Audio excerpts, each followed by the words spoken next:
বাড়িতে যেদিনকে পোনা মাছ হয় চিন্তায় পড়ে যায় কি নতুনত্ব বানানো যায়। তো আমি এদিন বানিয়েছিলাম কুমড়ো পাতায় পোনা মাছের পাতুরি। তার জন্য কিন্তু নিয়ে নিয়েছিলাম গণেশ মার্কা খাঁটি সর্ষের তেল, যে সর্ষের তেলের গন্ধ আর ঝাঁজে সারা বাড়ি মোমো করছিল।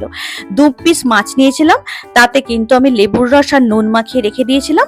তারপরে কিন্তু সর্ষে আর রোস্টেড তিল বেটে নিয়েছিলাম কাঁচা লঙ্কা দিয়ে, আর কয়েকটা কুমড়ো পাতা একটু নুন জলে ভাপিয়ে নিয়েছিলাম। এইবার ওই পেস্টের মধ্যে গণেশ মার্কা সর্ষের তেলটা দিয়ে দিতে হবে। সর্ষের তেল দেওয়ার সঙ্গে সঙ্গে ওই ঝাঁঝ আর গন্ধে না সারা বাড়ি মম করছিল, এত দারুণ গন্ধ বেরোচ্ছিল। এর অ্যারোমাই কিন্তু একদম আলাদা। তারপরে কি এক এক করে পাতুরিগুলোকে তৈরি করে নিতে হবে। আবার কিন্তু গণেশের মার্কা সর্ষের তেলেই কিন্তু আমি এটাকে এপিট ওপিট করে ভেজে নেব। 1920 সাল থেকেই কিন্তু বাঙালির ঘরে ঘরে এই গণেশ মার্কা সর্ষের তেল আছে। তবে এখন যারা বাংলার বাইরে আছেন তারা কিন্তু অ্যামাজন আর ফ্লিপকার্টেও কিন্তু এই তেলটা অর্ডার করে খেতে পারবেন। এই দেখুন পাতুরিটা দুর্দান্ত খেতে হয়েছিল, মাছটা একদম সফট হয়ে গেছিল।